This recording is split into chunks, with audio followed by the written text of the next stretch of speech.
لا إله إلا الله محمد رسول الله لا إله إلا الله محمد رسول الله لا إله إلا الله محمد جنت کی حور اس ضمن میں آپ کے ساتھ ایک درس میں شیئر کر چکا ہوں، اور آپ سے میں نے کہا تھا کہ اس سلسلے کو ہم سٹارٹ کریں گے اور انشاءاللہ تعالی پھر کئی دروس میں اس کو تکمیل تک پہنچائیں گے۔ اللہ عز و جل ہماری مدد فرمائے۔ رب اشرح لی صدری ویسر لی امری واحلل عقدۃ من لسانی یفقہوا قولی۔ آج کے درس کی ابتدا سورہ بقرہ کی ایک آیت سے کرتا ہوں، آیت نمبر 25۔ اللہ عز و جل بشارت دیتے ہیں ان لوگوں کو جو ایمان لائے اور ساتھ انہوں نے نیک عمل بھی کیے۔ تو یہ دونوں چیزیں بہت بڑی شرط ہیں۔ بہت سارے لوگ کیا کہتے ہیں، کہتے بھی ہیں، سمجھتے بھی ہیں اور کرتے بھی ہیں کہ ہم ایمان لے آئے تو بس کافی ہے۔ ایمان تو لے آئے ہو، پھر اس پہ استقامت، اور استقامت جو ہے وہ اللہ عز و جل عمل سے نصیب فرماتے ہیں۔ تو اللہ سبحانہ و تعالیٰ فرماتے ہیں ایک جنرل رول ہے، کوئی اسپیسیفک ایگزامپلز، کچھ لوگ خاص ایگزامپلز دیتے کہ بھئی فلاں صحابی تو ایمان لائے اور ایک عمل بھی نہیں کیا اور پھر شہید ہو گئے تو ان کا درجہ، تو وہ ایک خاص بات ہے۔ لیکن جنیرک رول کیا ہے؟ اللہ سبحانہ و تعالیٰ نے جو قرآن میں ایک جنرل رول بنایا ہے، وَبَشِّرِ الَّذِينَ آمَنُوا، اور بشارت دے دے میرے پیارے نبی ان لوگوں کو جو ایمان لائے۔ اور یہاں بات رکتی نہیں ہے، آگے اللہ عز و جل فرماتے ہیں وَعَمِلُوا الصَّالِحَاتِ، اور وہ جنہوں نے نیک عمل کیے، اچھے کام کیے، ان کو کس چیز کی بشارت دے دیں؟ بشارت بھی ایسی جو بالتحقیق ہو، بے شک کے ساتھ، ان لہم، بالتحقیق ان کے لیے کیا ہے؟ بے شک ان کے لیے کیا ہے؟ ایسی جنتیں کہ جن کے نیچے باغ ہیں، ایسے جن کے نیچے نہریں بہتی ہوں گی، اور اس میں وہ کھائیں گے اور پھل کھائیں گے، اور جب پھل کھائیں گے اس کے تو کہیں گے یہ تو وہی ہیں جو ہمیں اس سے پہلے دیے گئے تھے۔ كُلَّمَا رُزِقُوا مِنْهَا مِنْ ثَمَرَةٍ رِزْقًا قَالُوا هَذَا الَّذِي رُزِقْنَا مِنْ قَبْلُ وَأُوتُوا بِهِ مُتَشَابِهًا، یہاں تک تو بات ہم پہلے بھی کر چکے ہیں۔ اب آگے جو اللہ عز و جل فرماتے ہیں وَلَهُمْ فِيهَا أَزْوَاجٌ مُطَهَّرَةٌ، ان کے لیے وہاں پر پاک بیویاں ہوں گی۔ اب دیکھیں بیویوں کی دو قسمیں ہیں، ایک بیوی تو وہ ہے جو آدم علیہ السلام کی اولاد ہے، وہ تو دو ملیں گی، جو دنیا میں رہ کے جنت میں گئی ہے وہ تو دو ملیں گی، اور حوریں ان کی تعداد اللہ نے معین نہیں کی، وہ بھی بیویوں ہی کے زمرے میں آئیں گی، تو وہ بھی پاکیزہ بیویاں ہی ہوں گی، لیکن یہ وہ عورتیں ہوں گی جو بنائی جنت میں گئی ہیں۔ انشاءاللہ آنے والے دروس میں آپ کو یہ بھی بتاؤں گا کہ حور بن کس چیز سے ہے، کیسے اللہ نے حور کو بنایا ہے۔ سبحان اللہ، سبحان اللہ۔ تو پاکیزہ بیویاں ہیں، حور بھی اور دنیا والی بھی، تو دونوں کے پاس وہ کوالٹیز ہیں، جو حسن ہے، جمال ہے۔ جنت کی بیوی جو ابن آدم ہے، جو بنت آدم ہے، اس کے اوپر تو پوری سیریز ہو چکی ہے۔ تو اللہ تعالیٰ فرماتے ہیں کہ وہ جنت میں پاکیزہ بیویاں ہوں گی اور وہ اس میں ہمیشہ رہیں گے، یعنی کون؟ جنتی۔ تو اللہ تعالیٰ نے اپنے نیک بندوں کے لیے جنت میں بے شمار نعمتیں تیار کر رکھی ہیں۔ ان نعمتوں میں سے حوریں بھی ہیں، تو حور ایک نعمت ہے اللہ کی۔ اللہ تعالیٰ نے قرآن کریم میں مختلف مقامات پر حوروں کا ذکر فرمایا ہے اور ان کی مدح سرائی بھی کی ہے۔ کہیں حور عین سے تعبیر کیا، کہیں ان کے وصف میں فرمایا کہ بھئی یہ تو وہ ہوں گی کہ بھئی قاصرات الطرف العین، کہیں کہا کہ کأنہم الیاقوت والمرجان، اچھا کہیں کہا کہ خیرات حسان، اچھا کہیں قاصرات الطرف اطراب، کہیں ابکار، کہیں ان کو البید مکنون کہا، کہیں اللؤلؤ المکنون کہا۔ تو مختلف الفاظ سے اللہ سبحانہ و تعالی نے ان کی مدح سرائی کی کہ لم یطمثہن انس قبلہم ولا جان۔ مختلف اوصاف اور محاسن سے اللہ تعالیٰ نے انہیں بیان فرمایا۔ اس ضمن میں یہ بات آپ ذہن میں رکھیں کہ ظاہر بات ہے کہ عورت جو ہے نا، عورت اس کے 4 مقامات ایسے ہوتے ہیں جن میں تنگی ہو تو پسند کی جاتی ہے اور مطلوب ہوتی ہے۔ ایک اس کا منہ ہوتا ہے، بہت بڑا منہ ہو تو اچھا نہیں لگتا، بہت چھوٹا ہو نہیں، ایک تنگ ہو لیکن حسن میں آئے۔ دوسرے اس کے کان، ان دونوں چیزوں میں تنگی ہو تو اچھی لگتی ہے۔ ایک اس کی ناک کے سوراخ، بہت بڑے بڑے سوراخ ہو تو بھی اچھی نہیں لگتی، اور چھوٹے سوراخ۔ اور تیسری چیز تو یہ، چوتھی چیز شرمگاہ کی تنگی۔ یہ بات کھل کے کہہ رہا ہوں کیونکہ آپ کھل کے بات سننا چاہتے ہیں، جس لیے کھل کے کہہ رہا ہوں۔ اور ان باتوں کو سمجھانے میں مقصد ترغیب ہے، نہ کوئی اور وجہ ہے۔ کیونکہ انسان کو جب رغبت ہو نا کسی چیز کی تو اس کے حصول کے لیے وہ کام کرتا ہے۔ اور ایک اور بات آپ سے میں شیئر کروں گا آئندہ آنے والے دروس میں، کہ وہ لوگ جو حوروں کو پانے کی دعا نہیں کرتے، حور ان کے اوپر کیا تاثرات ظاہر کرتی ہے، اس پہ بھی انشاءاللہ بات ہوگی۔ تو بہرحال تو یہ 4 چیزیں ہیں جس میں تنگی مرد پسند کرتا ہے، عورت۔ اور اسی طرح عورت کے اعضاء میں سے 4 ایسے مقامات ہیں جس میں مرد کشادگی پسند کرتا ہے۔ اس کا چہرہ، اس کا سینہ، اس کی گردن کے قریب جو پشت کا بالائی حصہ ہوتا ہے، جو دونوں کاندھوں کے درمیان ہوتا ہے، اور اس کی پیشانی۔ اور اس کے اعضاء میں سے 4 مقامات پر مرد سفیدی پسند کرتا ہے۔ اس کا رنگ، اس کے سر کی مانگ، اس کے دانت، اور اس کی آنکھوں کی سفیدی کا حصہ، یہ خوب سفید ہے۔ تو یہ 4 مقامات ہیں جس میں مرد سفیدی پسند کرتا ہے۔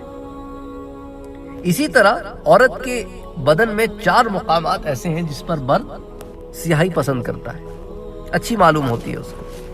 اس کی آنکھوں کا سیاہ حصہ خوب سیاہ ہو۔ اس لیے آپ دیکھیں نا، وہ مسکارے کتنے بکتے ہیں دکانوں میں، اس کی وجہ کیا ہے؟ اس کی وجہ یہی ہے کہ وہ آنکھوں کو خوبصورت بناتے ہیں۔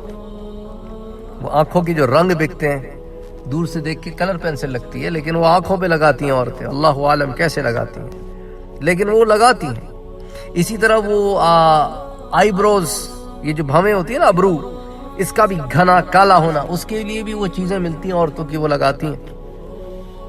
اللہ تعالیٰ کو پتا ہے نا کہ مرد کو کیا اچھا لگتا ہے، تو اس لیے اللہ تعالیٰ نے حوروں میں ساری صفات رکھی ہیں۔ تو ایک تو وہ یہ پسند کرتا ہے کہ عورت کی آنکھوں کا سیاہ حصہ خوب سیاہ ہو۔ ایک تو آنکھوں کے اندر جو حصہ ہے نا، گول سرکل، وہ خوب سیاہ ہو۔ پھر اس کے ابرو، اس کی پلکیں اور اس کے بال، یہ 4 چیزیں مرد پسند کرتا ہے کہ سیاہ، کہ آنکھ کے اندر کی پتلی وہ اچھی خوب سیاہ ہو، کالی، اور یہ پلکیں، ابرو اور بال۔ تو فطرت ہے مرد کی، اس میں کوئی تنقید کی بات، مذاق کی بات نہیں، مرد کو اچھا لگتا ہے۔ اب بالوں کا سیاہ ہونے سے مراد جو بھی رنگ ہو بالوں کا، وہ خوب ہو، اچھا رنگ ہو، اچھا رنگ ہو۔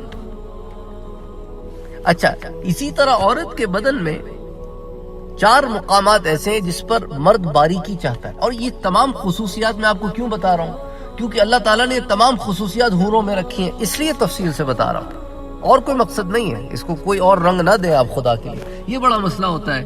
آپ کوئی چیز بیان کریں، لوگ اس کو رنگ کوئی اور چڑھا دیتے ہیں۔ تو 4 مقامات ایسے ہیں عورت کے بدن میں جس میں مرد باریکی چاہتا ہے، اس کی کمر میں، اس کی سر کی مانگ میں، اس کے ابروؤں میں، آئی بروز میں، اور اس کی ناک میں۔ اسی طرح عورت کے 4 مقامات اعضاء ایسے ہیں جہاں پر مرد لمبائی پسند کرتا ہے، اچھی لگتی ہے عورت، اس کا قد لمبا ہو، اس کی گردن لمبی ہو، اس کے بال لمبے ہوں، اور اس کی انگلیاں لمبی ہوں۔ اور عورت میں کچھ ایسے اعضاء ہیں، ایسے بھی 4 اعضاء ہیں جس میں مرد تقصیر یعنی چھوٹا ہونا پسند کرتا ہے۔ اور یہ چھوٹا ہونا ظاہر کے لحاظ سے نہیں بلکہ معنوی لحاظ سے، اور وہ اعضاء جو ہیں یعنی معنوی لحاظ سے، اس کی زبان کا چھوٹا ہونا، اس کے ہاتھ اور اس کے پاؤں اور اس کی آنکھیں. یعنی کہنے کا مقصد یہ ہے کہ اس کی آنکھوں کا چھوٹا ہونے سے مراد کہ اس کی آنکھیں جھکی رہیں، نہ کہ چھوٹی چھوٹی آنکھیں، آنکھیں جھکی رہیں، شرم و حیا والی آنکھیں، تو اس لیے کہا مانوی. اسی طرح اس کی زبان فضول گوئی نہ کرے، وہ زبان درازی نہ کرے. اس لیے آپ سے جو پچھلا درس بیان کیا تھا اس میں یہی کہا کہ حور جو ہے نا وہ اطاعت گزار ہو، اس کی آنکھیں صرف اس شخص کے اوپر ہوں گی جس کو وہ عطا ہوگی، ادھر ادھر نہیں بہکے گی اس کی نگاہ. اور ایک چیز پھر ہاتھ کا چھوٹا ہونے سے مراد کہ وہ فضول خرچ نہیں کرتے، ناپسندیدہ چیزوں کے لیے لینے اور خرچ کرنے سے وہ قاصر ہوتی ہے، تو ہاتھوں کا چھوٹا. اور پاؤں بہت کم گھر سے باہر نکالتی ہے، سارا وقت بازاروں میں پھرنے کا شوق اسے نہیں ہوتا کہ بس شاپنگ کراؤ، باہر لے کے جاؤ، بازار لے کے جاؤ، گھماؤ پھراؤ. ٹھیک ہے، گھومنا پھرنا ہر چیز ایک میانہ روی میں اچھی لگتی ہے. جا رہے ہیں پورا دن نکل گیا بازار میں، تو اب یہ جو چیزیں ہیں نا، یہ میں بندے کی سائیکی بتا رہا ہوں آپ کو، خواتین کی سائیکی الگ ہے، لیکن اللہ نے جو جنت میں بنائی ہے نا عورت، اس کی سائیکی الگ ہے دنیا کی عورت سے. تو دنیا کی عورت جو ہے جو جنت میں جائے گی تو وہ اپنے آپ کو یہاں کے لحاظ سے نہ سوچے بھئی یہاں تو میں یہ کرتی ہوں تو وہاں پر تم اثر نو بنائی جاؤ گی، اور جیسے قرآن نے تمہیں بتایا ہے، تمہارے بارے میں بیان کیا، ویسے بنائی جاؤ گی.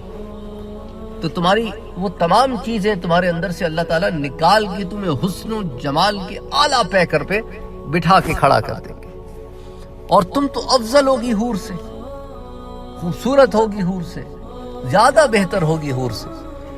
بارہ ابھی ہم حور کی بات کر رہے ہیں، تو یہ مقامات ہیں. اب ان اوصاف میں سے کچھ وصف بھی دنیا کی عورت میں پائے جائیں تو وہ عورت جو ہے اس کو اچھا تصور کیا جاتا ہے. اچھا، حور میں بدرجہ کمال یہ اوصاف پائے جاتے ہیں، جن اوصاف کو اللہ تعالیٰ نے اور اس کے رسول صلی اللہ علیہ وآلہ وسلم نے بڑی تشریح اور تفصیل کے ساتھ بیان فرمایا ہے. اسی لیے ہم بھی بیان کر رہے ہیں، کیونکہ میرے رب نے بیان کیا ہے، میرے پاک نبی نے بیان کیا ہے صلی اللہ علیہ وسلم، تو اس لیے ہم بھی بیان کر رہے ہیں. اچھا، حور جو لفظ حور ہے نا، حور وہ حورا کی جمع ہے، تو حور بذات خود جمع ہے، اور اس کا واحد جو ہے وہ حورا ہے. اور حورا کا معنی کیا ہے؟ حورا اس عورت کو کہا جاتا ہے جو جوان بھی ہو، حسین بھی ہو، جمیل بھی ہو، سفید رنگ والی ہو، اور انتہائی سیاہ آنکھوں والی ہو، اس کو کہتے ہیں حورا.